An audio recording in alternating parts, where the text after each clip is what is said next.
कदर वाकिफ है मेरी कलम मेरे जज्बातों से, अगर मैं इश्क भी लिखना चाहूँ इनकलाब लिख जाता हूँ। ये वाक्य है हमारे शहीद आजम भगत सिंह जी के, जिन्हें जॉन सॉन्डर्स की हत्या के मामले में फांसी दी गई थी। ये हत्या उन्होंने की थी चंद्रशेखर आजाद द्वारा दी गई एक पिस्तौल की मदद से। 20वीं सदी में गायब हुई ये पिस्तौल 21वीं सदी में लोगों के सामने आई है, वो भी पंजाब के एक प्रसिद्ध पत्रकार जुपिंदरजीत सिंह के मेहनत और खोज की वजह से। अपनी किताब भगत सिंह के पिस्तौल की खोज और अहिंसा में उन्होंने इस पिस्तौल तक पहुँचने का रोमांचक प्रवास वर्णन किया है। इस किताब का लिंक मैंने डिस्क्रिप्शन में दे दिया है, you can buy this book from there. मजे की बात यह है कि आज हमारे साथ जुपिंदरजीत जी खुद जुड़ रहे हैं और इस पिस्तौल का राज खोलने वाले हैं। यह पिस्तौल कहाँ गई थी, हमारे लिए इसे जानना क्यों जरूरी है, भगत सिंह को जानने के लिए ये पिस्तौल कितनी महत्वपूर्ण है, गरम दल के जिहादिस्ट कहे जाने वाले भगत सिंह अहिंसा के पुजारी क्यों है, क्यों भगत सिंह को शहीद नहीं माना जाता, इन सारी बातों का खुलासा आज के इस पावरफुल एपिसोड में होने वाला है। आप जरूर ये वीडियो पूरा देखना, कमेंट्स में मुझे बताना कि वीडियो कैसा लगा। Enjoy this talk. जय हिंद।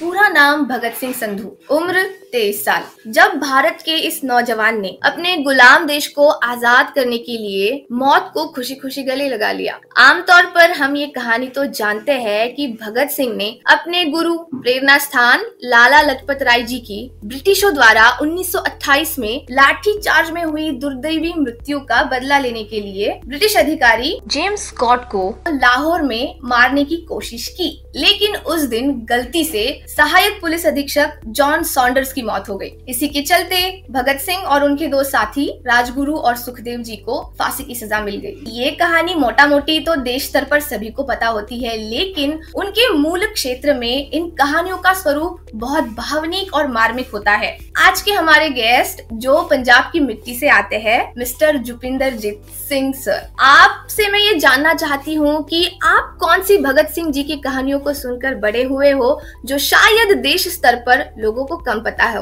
थैंक यू पूजा जी। सबसे पहले तो आपका शुक्रिया जो आपने मुझे अपने इस मंच पे आमंत्रित किया, मौका दिया मुझको। जी बिल्कुल, भगत सिंह की तो कहानियां हम सब पल बढ़ के बड़े हुए हैं, ना सिर्फ पंजाब में, पूरे इंडिया में और पूरे जहां भी इंडियंस हैं वहां पे भगत सिंह जी की कहानियां हैं। चाहे उनके बचपन की कहानियां हैं जिसमें भगत सिंह जी अपने खेतों में बंदूकों को बीज रहे थे कि मैं यहाँ पे बंदूकें उगाऊंगा और ब्रिटिश साम्राज्य को, ब्रिटिश जो रूलर्स हैं वो यहाँ से बाहर निकालूंगा। उन्होंने कैसे सॉन्डर्स का, स्कॉट का असैसिनेशन की प्लानिंग की, बहुत सारी कहानियां हैं। कुछ छुपी हुई कहानियां भी हैं जो आपको उनके जो सह साथी हैं उनकी किताबों में मिलती हैं। पंजाब में तो खासकर वो सबसे बड़े नायक हैं और उनसे बड़ा कोई भी ना था ना होगा कभी। सबको पता है कैसे उन्होंने शादी के लिए मना किया, कैसे उन्होंने अपनी माता को फांसी से पहले मिले तो उन्होंने माता को बोला कि मेरे लिए रोए ना। बहुत इमोशनल, बहुत ही दिल दहला देने वाली उनकी कहानियां हैं। लेकिन एक जो कहानी है जिससे मैं ये तो नहीं कहूंगा कि मेरी आंखों में आंसू आ गए, लेकिन उनको समझने के लिए उनकी एक जो कहानी है, जब वो चंद्रशेखर आजाद, उनको फंड्स चाहिए थे हथियारों के लिए और दूसरे अपनी आजादी के कामों के लिए, तो वो जो जिम्मेदार थे उत्तर प्रदेश में दूसरी जगह पे, तो उनके घर में वो डाका डालते, तो भगत सिंह भी उनके साथ होते थे और सबका कोड नेम होता था। चंद्रशेखर आजाद जी का पंडित जी है और भगत सिंह जी का रंजीत था।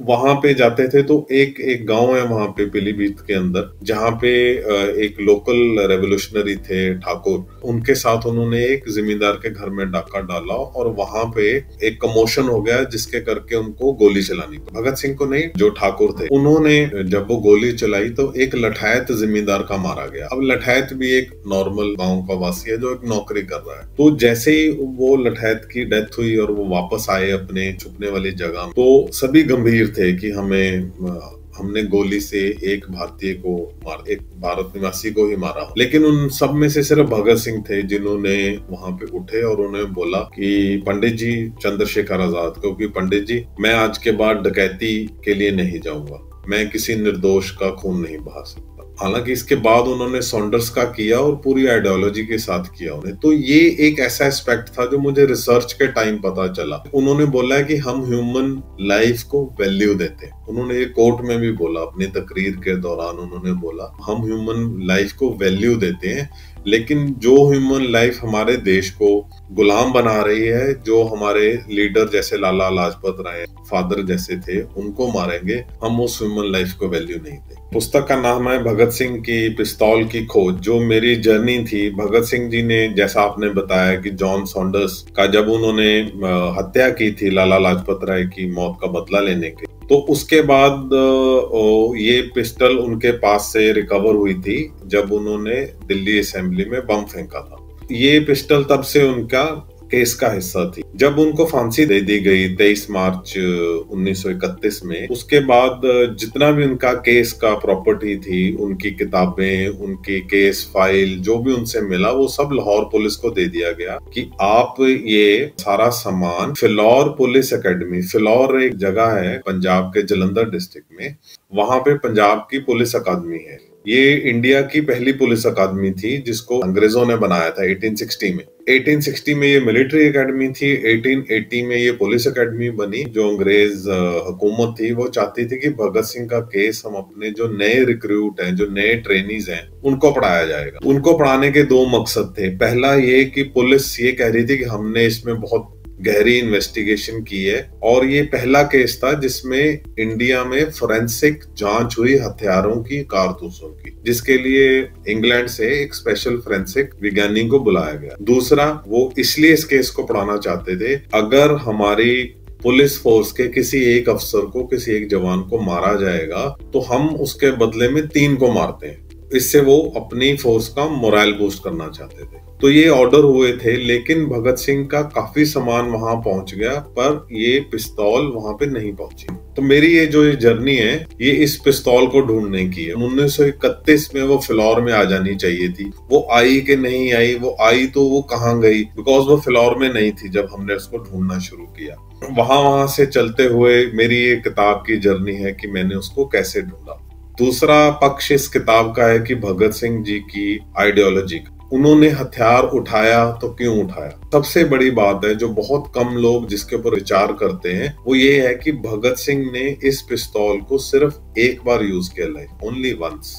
ना उससे पहले उन्होंने किया, ना उसके बाद उन्होंने किया। तो ऐसा क्या बदलाव आया? जो इसका इंग्लिश वर्जन है कि मैंने उसको दिया कि ये भगत सिंह की अपनी सोच थी अहिंसा की। पिस्तौल को अगर आपने यूज करना है तो कब और किस हालात में करना है, और फिर क्यों नहीं करना है। तो ये मेरी जो बुक है, ये दोनों पक्षों को सामने लेके आती है। भगत सिंह जी की पिस्तौल का ऐतिहासिक महत्व क्या है? लोगों ने इसके बारे में क्यों जानना चाहिए?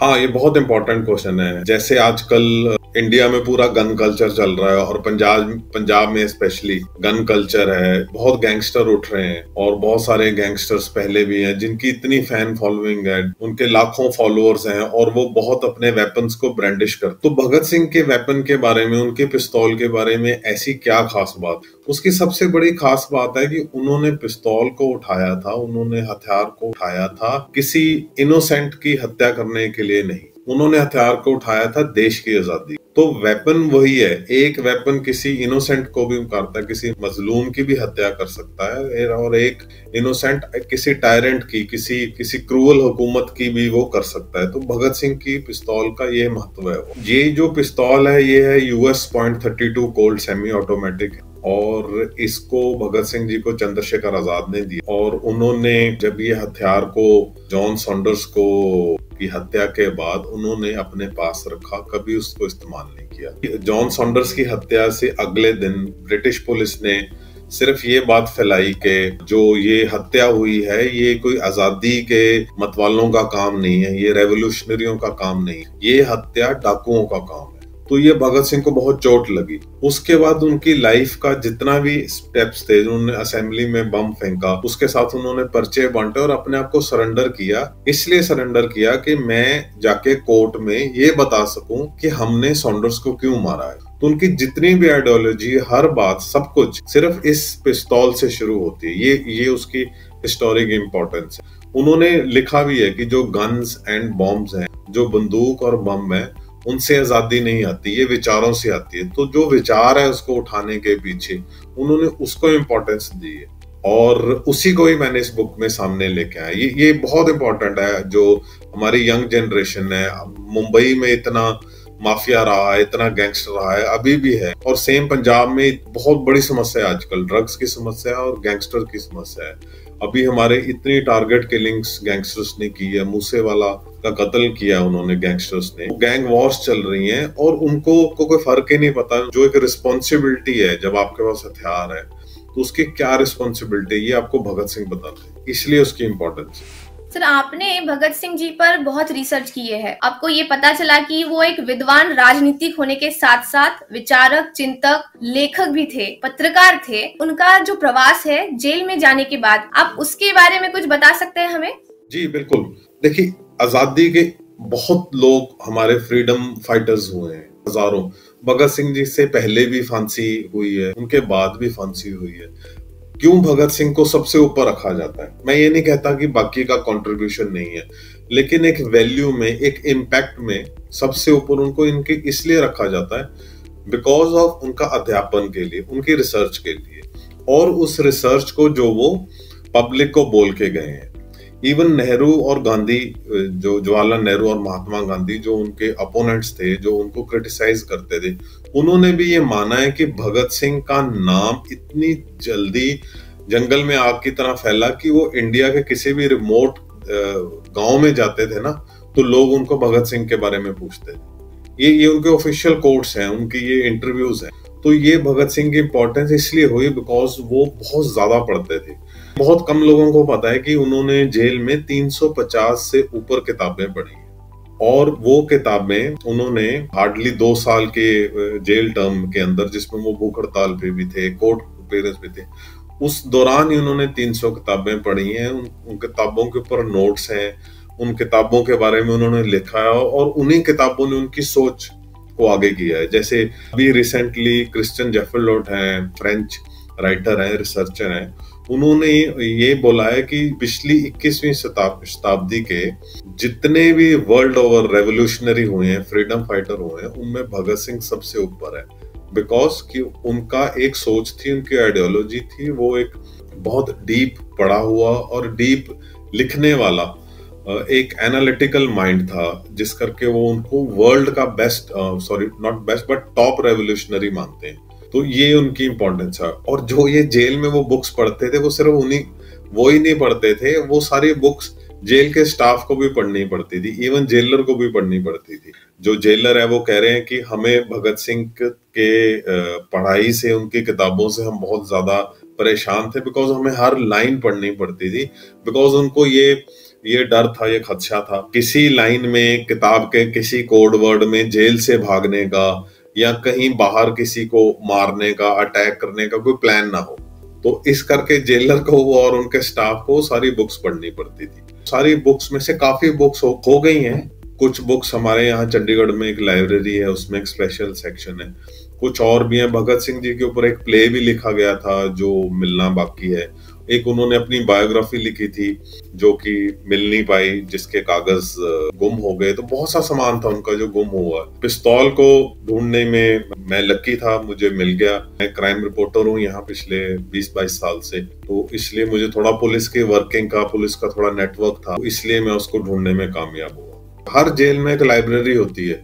इनफैक्ट जो भी किसी भी कैदी को रिफॉर्म करने के जो प्लान्स हैं, उस प्लान्स के अंडर उनको पढ़ने की सुविधा होना बहुत इंपॉर्टेंट है। उनको अखबार भी मिलते हैं, लाइब्रेरी में जाके वो पढ़ सकते हैं, और उनको बुक्स भी मिलती हैं।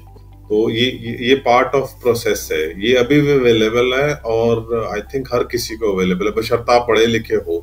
सर, 23 मार्च 1931 को जब हमारे इन 3 वीर पुरुषों को फांसी हुई थी, उस दिन को याद करने के लिए हम शहीद दिन सेलिब्रेट करते हैं, राइट? लेकिन गवर्नमेंट इन्हें शहीद नहीं मानती, कुछ आर्टिकल 18 का मान रहा है। इस पर चाहूंगी आप बात करें और दर्शकों को बताएं कि शहीद वो है लेकिन गवर्नमेंट के लिए नहीं है, क्यों? ये बहुत ट्रेजेडी की बात है, ये अनफॉर्चुनेट है। जो हमारी आजादी के बाद ज्यादातर गवर्नमेंट कांग्रेस की रही है, और कांग्रेस में मैं नहीं कहूंगा, मैं किसी का नाम नहीं लूंगा, वो लीडर यहाँ पे है नहीं अपने आप को डिफेंड करने के लिए। लेकिन उन्होंने ऐसा एक प्रथा चल गई कि सिर्फ कांग्रेस के लोगों को ही फ्रीडम फाइटर माना गया, सिर्फ उनकी ही जिक्र कहानियों में आता था, उनके बारे में ही उनके दिन मनाए जाते थे, और दूसरे थे उनका लोकसभा में, पार्लियामेंट में जो स्टैच्यू लगता है वो भी सिर्फ मेनली कांग्रेस का लगा था। नेताजी सुभाष, भगत सिंह और इन सबको बहुत देर बाद उनका ड्यू रिकॉग्निशन मिली है। तो ये बहुत अनफॉर्चुनेट है। लेकिन मैं ये बात मैंने कुछ मंच पे भी बोल दिया कि भगत सिंह किसी भी सरकारी सर्टिफिकेट का वैलिडेशन का मोहताज नहीं है, ना भगत सिंह, ना राजगुरु, ना सुखदेव। हालांकि सरकार ने उनको प्रोपेगेट नहीं किया, कांग्रेस भी उनके खिलाफ रही है, लेकिन ऐसी कौन सी जगह है जहां भगत सिंह को नहीं जाना जाता? तो वो लोगों के दिल के हीरो हैं। जब आप किसी के दिल के हीरो हो ना, जब आप किसी के जहन में हो, तो आपको सरकारी वैलिडेशन की जरूरत नहीं। तो मुझे लगता है कि अगर भगत सिंह को मार्टियर का दिया जाएगा, उस अवार्ड का को ऑनर देना है, ना कि भगत सिंह को ऑनर देना है। बिकॉज 23 साल की उम्र में जिसने अपनी देश के लिए कुर्बानी कर दी, राजगुरु और सुखदेव के साथ, और चंद्रशेखर आजाद और दूसरे गुलाटियों के साथ, तो उनको इन सरकारी ताम्र पत्रों और सर्टिफिकेट और इन सब की जरूरत नहीं है। आप और मैं अपनी बात में उनको शहीद आजम बोलते हैं, तो पब्लिक ने उनको शहीद आजम बोला हुआ है। तो जैसे भगवान को किसी के सर्टिफिकेट की जरूरत नहीं है, ऐसे रेवोल्यूशनरीज में भगत सिंह को किसी के सर्टिफिकेट की जरूरत नहीं है। भगत सिंह जी ने अपनी ये इंडियन फ्रीडम मूवमेंट की या इसमें इन्वॉल्व होने की शुरुआत की थी, वो पहले गांधी जी के दल में थे, गांधी जी की साइड में थे, उनको फॉलो करते थे। लेकिन बाद में उन्होंने चंद्रशेखर जी को ज्वाइन किया, उनकी फिलॉसफी फॉलो करना स्टार्ट किया। तो ये जो बदलाव है, ये शिफ्ट है, वो किस लिए आया था? बहुत बहुत कम समय के लिए थे उनके साथ। इनफैक्ट कोई बहुत एक्टिव नहीं थे वो एक यूथ थे, जवान थे। उनकी फैमिली में पिताजी, उनके चाचा जी, उनके दूसरे रिश्तेदार सभी जेलों में थे। तो उनके परिवार में शुरू से ही रेवोल्यूशन का और भारत को आजादी दिलाने का जज्बा था। तो बहुत देर तक जैसे लाला लाजपत राय भी कांग्रेस में थे, लेकिन वो थोड़े से वो आर्य समाजी थे और उनका एक अलग था। कांग्रेस में बहुत थोड़े देर के लिए उन्होंने रहा। आई थिंक उन्होंने बहुत जल्दी ये जान लिया था, बचपन से उन्होंने जान लिया था कि बिना हथियार उठाए हमें अंग्रेजों से आजादी नहीं मिल सकती। तो उनकी आइडियोलॉजी शुरू से ही दूसरी तरफ थी, और चंद्रशेखर आजाद ही थे जिन्होंने उनको इंस्पायर किया। ऐसा नहीं था कि वो ब्लाइंडली फॉलो करते थे चंद्रशेखर आजाद को, उनका एक अपनी सोच थी। तो वहां पे खड़े होके चंद्रशेखर आजाद को ये बोलना कि पंडित जी, मैं आगे से किसी भी डकैती और लूटपाट में शामिल नहीं होऊंगा, मैं किसी इनोसेंट का, किसी मजलूम का खून नहीं बहा सकता। ये मुझे लगता है बहुत बड़ी बात थी, जिसलिए मेरे मन में बहुत बड़ा उनके लिए और ज्यादा रिस्पेक्ट। भगत सिंह की जो ये पिस्तौल है अब कहाँ है? जी, अब भगत सिंह की पिस्तौल पंजाब में हुसैनी वाला जगह है, फिरोजपुर के पास। तो पंजाब का जो काफी बॉर्डर, इंटरनेशनल बॉर्डर है पाकिस्तान के साथ, और उस बॉर्डर में 3 जगह पे एक रिट्रीट सेरेमनी होती है रोज शाम को। और वो उस रिट्रीट सेरेमनी में सबसे पॉपुलर जो जगह है वो है वाघा, अमृतसर के पास, जहाँ पे वो बिल्कुल वर्ल्ड फेमस है, ज्यादातर टूरिस्ट वहीं आते हैं। तो दूसरी एक जगह है सादिक, जो कि राजस्थान के पास है, पंजाब के अंदर है लेकिन वो राजस्थान के पास है, और वहां पे भी रिट्रीट सेरेमनी होती है बिल्कुल वाघा जैसी। और इन दोनों के बीच में डिस्ट्रिक्ट है फिरोजपुर, जहां पे सतलुज नदी पाकिस्तान में एंटर करती है। और वहां पे भी हुसैनी वाला एक बॉर्डर पोस्ट है जहां पे फ्लैग सेरेमनी होती है वाघा जैसी। और वहीं पे एक बीएसएफ का म्यूजियम है, बॉर्डर सिक्योरिटी फोर्स का म्यूजियम है। तो जो भी लोग फ्लैग सेरेमनी देखने जाते हैं वो उस म्यूजियम में भी जाते हैं। ये पिस्तौल अब उस म्यूजियम में पड़ी है, उसको कोई भी देख सकता है। आपको 10 बजे से लेके शाम के 7-8 बजे तक आप उस पिस्तौल को देख सकते हैं। भगत सिंह की जो मौत हुई उसके बाद भारत में जो क्रांति की लहर छाई, उसका क्या प्रभाव था? वो कितनी इफेक्टिव थी? आपको क्या लगता है, क्या बदलाव आए? मुझे लगता है कि उसके बाद सबसे बड़ा बदलाव ये आया कि जो यूथ बहुत ज्यादा शामिल हुआ। और एक जिसको कि रिसर्चर्स बहुत मानते, जैसे मैंने फ्रेंच रिसर्चर का नाम लिया, उनका सबसे ज्यादा इम्पैक्ट था कि अब लड़ाई देश के लिए थी।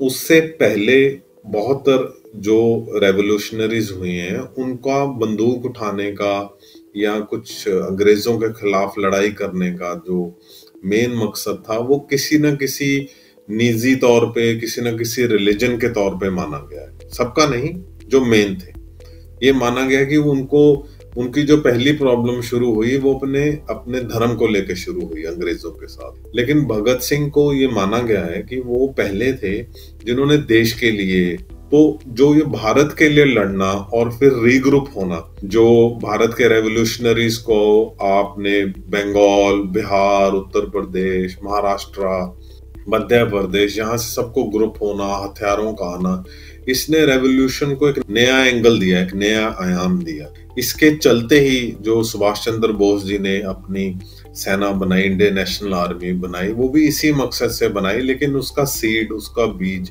जो Hindustan Republic socialist army Bhagat Singh ने बनाई चंद्रशेखर आजाद के साथ, ये उसका एक सीड था, ये उसका एक स्टार्टिंग पॉइंट, और इसीलिए उसकी सबसे ज्यादा इम्पोर्टेंट। हमारे आज के युवाओं ने भगत सिंह से क्या सीखना चाहिए, आप कुछ पॉइंट्स में बता सकते हैं? देखो, सबसे पहले तो जो आपकी मदरलैंड है, जो आपकी मातृभूमि है, उसके लिए सेक्रीफाइस करना सबसे ऊपर होना चाहिए। भारत आजाद है, लेकिन अभी भी हम कई तरह से बहुत चीजों से गुलाम। यूथ को अपनी लाइफ को वैल्यू देना भगत सिंह से सीखना चाहिए। सिर्फ 23 साल की उम्र में उन्होंने कुर्बानी दी, उन्होंने इतनी किताबें पढ़ी। आजकल का यूथ बहुत ज्यादा मटेरियलिज्म में पड़ा हुआ है। आजकल का यूथ अभी भी सेक्युलर नहीं है। जो ग्रुप्स हैं, कुछ पॉलिटिकल पार्टीज हैं जो कि रिलीजन बेस्ड पॉलिटिक्स कर रही हैं, वोट बेस्ड पॉलिटिक्स कर रहे हैं, जिससे कि भगत सिंह खिलाफ थे। भगत सिंह सिस्टम को चेंज करना चाहते थे। उन्होंने बहुत जोर देके ये लिखा है, मेरी जो लड़ाई है वो अंग्रेज हुकूमत के खिलाफ है, लेकिन सिर्फ हुकूमत के खिलाफ नहीं है, जो ये सिस्टम है उसके खिलाफ है। इस सिस्टम में जो अमीर है वो अमीर ही है और वो और अमीर होता जा रहा है, जो गरीब है वो गरीब और वो और गरीब होता जा रहा है। मैं इस सिस्टम के खिलाफ, आज मैं इस गोरे रूलर को देश से बाहर कर दूंगा तो भी यहाँ पे मेरी लड़ाई खत्म नहीं होगी, क्योंकि गोरों के बजाय जो ब्राउन लोग हैं, जो इंडियंस हैं, जिनको ब्राउन कहा था, तो ब्राउन आके हुकूमत करेंगे उसी सिस्टम में, तो कोई बदलाव नहीं है। और एक्चुअल में यही हुआ है हमारे देश में। हमारे देश में जो ब्रिटिश कल्चर था गवर्नेंस का, उसी को फॉलो किया गया, ब्रिटिश कॉन्स्टिट्यूशन को फॉलो किया गया, ब्रिटिश पुलिसिंग को फॉलो किया गया, जो भगत सिंह की आइडियोलॉजी के खिलाफ था। उससे बड़ा खिलाफ था जो पंजाब और वेस्ट बंगाल की पार्टीशन हुई। ये तो वो सपने में भी सोच नहीं सकते थे। उनके जब वो जिंदा थे तब ऐसी ये बात उठी नहीं थी। 1933 के बाद उठनी शुरू हुई, जो पाकिस्तान की डिमांड थी। मुझे लगता है कि जो आज का यूथ है, अगर वो कोशिश करे कि इंडिया और पाकिस्तान दोबारा एक कंट्री हो, तो हम एक बहुत बड़ी पावर बन सकते हैं। हमारा इतना लंबा ट्रेड रूट है, इतना इम्पोर्टेंट रूट है जो वो मिल सकता है। तो एक एज पंजाबी होने के नाते ये तो एक सपना है कि जो हमारी पार्टीशन हुई है उसको रिवर्स किया जाए।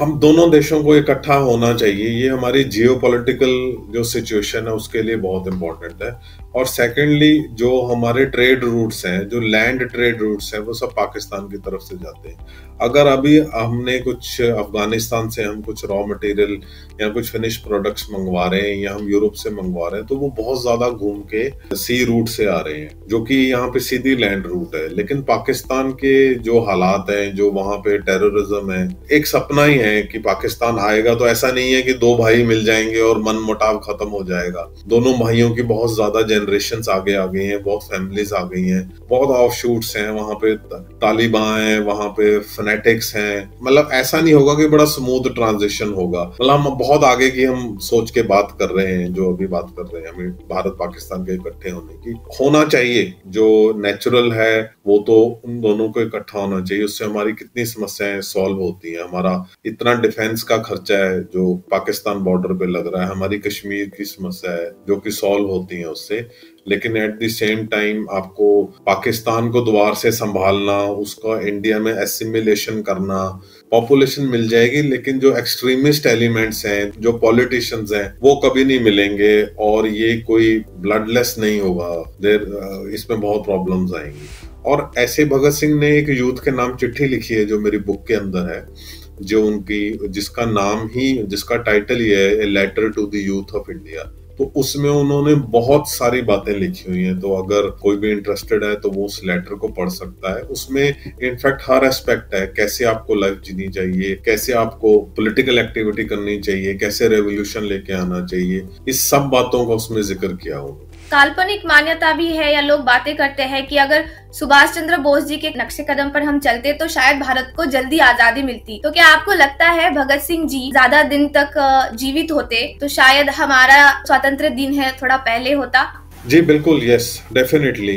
इनफैक्ट भगत सिंह एक पैरेलल फोर्स बन के आगे आए। हमें आजादी तो वर्ल्ड वॉर 1 के टाइम पे प्रॉमिस हुई थी। जो अंग्रेजी हुकूमत है उन्होंने महात्मा गांधी से ये प्रॉमिस किया था कि आप इंडियंस हमारी वर्ल्ड वॉर में हेल्प करो तो हम आपको आजादी दे देंगे, और ये उन्होंने नहीं दी आजादी। फिर उन्होंने 1933 में भी किया, फिर सेकेंड वर्ल्ड वॉर के टाइम भी ये वाला प्रॉमिस किया गया, और इवेंचुअली अंग्रेजों ने भारत को छोड़ा जब उनके पास भारत में लूटने के लिए कुछ नहीं था। कुछ साल पहले शशि थरूर जी की बुक आई है जिसमें वो बताते हैं कि उन्होंने कितने बिलियन डॉलर्स या पाउंड बोलो जो इंडिया से वो लेके गए हैं। इनफैक्ट इंग्लैंड और यूरोप की जितनी भी तरक्की हुई है वो भारत के पैसे से हुई। तो अगर भगत सिंह जिंदा रहते, वो और फोर्सेस को मोबिलाइज करते, ऑलरेडी सारा देश उनका दीवाना हो चुका था। अगर वो होते तो आई एम वेरी श्योर वो इंडिया की पार्टीशन ना होने देते। अगर वो होते तो हमें आजादी भी जल्दी मिल जाती। जो हमारे देश का जो सिस्टम बना है, जो अभी भी वो सिस्टम है जिसमें गरीब गरीब है और अमीर अमीर है, वो इस सिस्टम को जरूर चेंज कर। भगत सिंह जी का जहां भी नाम लिया जाएगा राजगुरु और सुखदेव और चंद्रशेखर आजाद का जरूर लिया जाएगा। ये जो चारों रेवोल्यूशनरी थे, चारों का कंट्रीब्यूशन सेम है। भगत सिंह का नाम सिर्फ इसलिए आ गए बिकॉज वो बहुत वोकल थे, वो पढ़े लिखे थे, वो तकरीर करते थे, उनकी बात आगे आती थी, और वो बहुत कुछ लिख के गए हैं जो बाकी रेवोल्यूशनरी लिख के नहीं गए हैं। इसलिए भगत सिंह का नाम सेपरेट लिया जाता है, लेकिन इन चारों का नाम एक ही सांस में लिया जाता है और लिया जाता रहेगा। भगत सिंह जी के साथ और भी थे, उनका ड्यू रिकॉग्निशन नहीं मिला है, बट आई एम श्योर के लेटर ऑन हमारे और रिसर्च से उन सबको मिलेगा। लेकिन भगत सिंह जी के साथ सुखदेव, राजगुरु और चंद्रशेखर आजाद, ये तो डेफिनेटली, और शहीद उधम सिंह जिन्होंने की जलियांवाला बाग का बदला लिया है इंग्लैंड में, उनका नाम भी बहुत प्रोमिनेंस से लिया जाता है।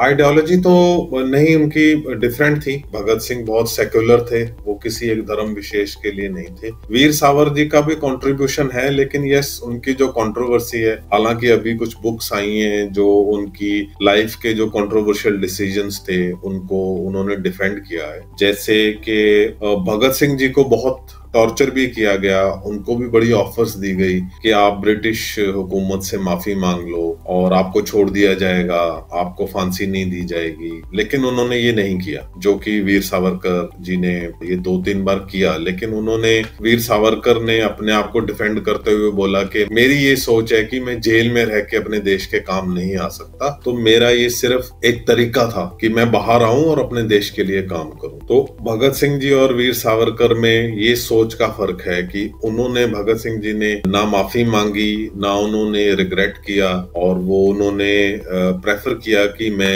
जेल में ही मर जाऊं या मैं जो फांसी की सजा हुई है मैं उसको एक्सेप्ट कर लूंगा, रादर देन कि मैं कोई ऐसी गेम खेलूं कि मैं बाहर आके कुछ कर सकता हूं। आई थिंक वो भगत सिंह जी को जल्दी ये एहसास हो गया था कि मैं जिंदा जितना काम कर सकता हूं उससे ज्यादा मेरी शहादत काम कर सकती है। यूथ को, देश के और रेवोल्यूशनरीज को इकट्ठा कर सकता हूँ, वो मेरी शहादत एक इंस्पिरेशन बन जाएगी, और उससे अपने आप ही बहुत से लोग आएंगे, जो कि बिल्कुल सही भी प्रूव हुआ है। तो ये उन दोनों में फर्क है।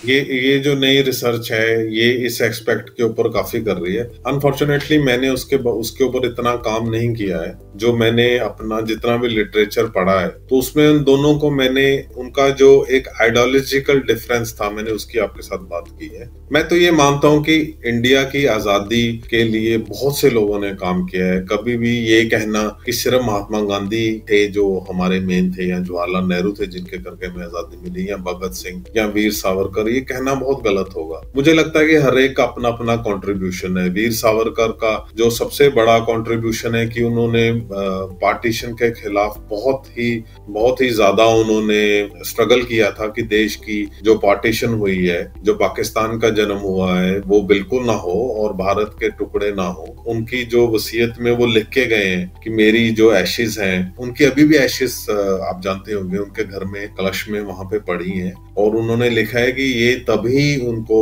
विसर्जित किया जाएगा जब भारत और पाकिस्तान दोबारा से एक देश हो जाएगा। तो ये उनकी आइडियोलॉजी थी, ये उनकी सोच थी, जिसको आई होप के किसी दिन वो पूरी होनी चाहिए, और ये उनका मेरे हिसाब से बहुत बड़ा कंट्रीब्यूशन था।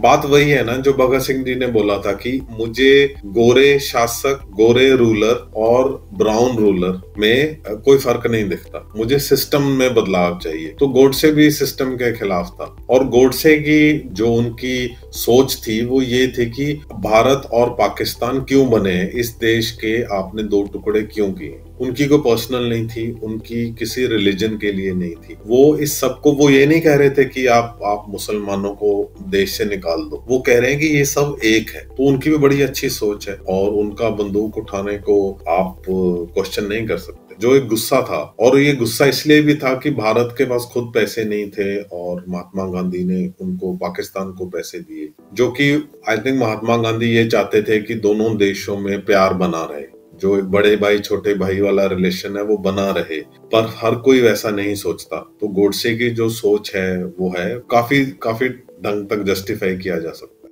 तो जैसे आपने भगत सिंह जी को अहिंसा का पुजारी कहा, क्या हम गोडसे को भी अहिंसा का पुजारी कह सकते हैं? एक्चुअल में गोडसे को मैं उस तरह से तो नहीं कहूंगा, बिकॉज भगत सिंह जी ने उसके बाद जो स्मोक बम फेंका असेंबली में, और उन्होंने बहुत डिफरेंशिएट किया, इसलिए वो दूसरों से अलग है। तो अभी गोडसे को हम उस हिसाब से अहिंसा का पुजारी नहीं कहेंगे। धन्यवाद सर, आपने बहुत डिटेल में आपने इस किताब पर चर्चा की। आपके समय के लिए मैं फिर से आभारी हूँ।